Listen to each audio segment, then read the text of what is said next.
born free, but we acquired so much. చాలా ఆస్తి సంపాదించాం.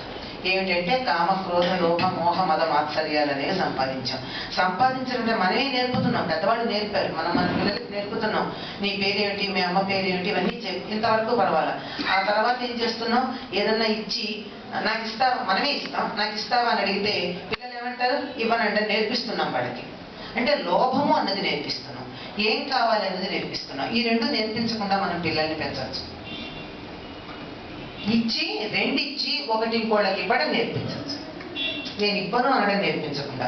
ఇవి సరే, పిల్లల పెంపకం దగ్గరికి వస్తే పెద్దవాళ్ళం ఏం చేయాలి, ఏవైతే మనకి ఈ హృదయ కమలం విచ్చుకోవడానికి అడ్డుపడుతున్నాయో మనకే తెలుస్తుందండి. కొన్ని సందర్భాల్లో మొహం మాడిపోతుంది, కొన్ని సందర్భాల్లో మొహం విచ్చుకుని ఉంటుంది. మన మొహం సంగతి మనకి తెలుస్తుంది, అది తెలియకపోయినా ఇతరుల మొహాలు చూస్తే తెలుస్తాయి. ఇతరుల మొహం విచ్చుకునేటటువంటి పని ఏది చేసినా మన హృదయ కమలం విచ్చుకుంటుంది. ఎప్పుడు విచ్చుకుంటాయి ఇతరుల మొహాలు, మంచి చేస్తే.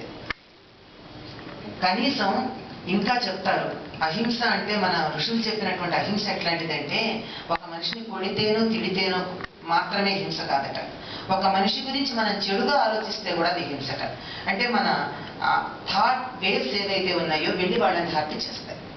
ఇక్కడ కూర్చుని మంచి ఆలోచన చేస్తే సత్ఫలితాలు వస్తున్నాయని మనకి ప్రత్యక్షంగా ఎన్నో మాస్టర్ గారి జీవితంలో నుంచి ఉదాహరణలు చెప్పారు. అక్కడ మందేసుకుంటే ఇక్కడ ఎలా తగ్గిందండి, మా జీవితాల్లో కూడా అలాంటి అనుభవాలు పోపులలుగా ఉన్నాయి. జ్వరం వస్తే మందులు వేసుకోకుండా, ఇంటి పట్టు టైఫాయిడ్కి మందు వేసుకోకుండా తగ్గింది. ఎవరో పెడుతుంటే కబురు చేశాను,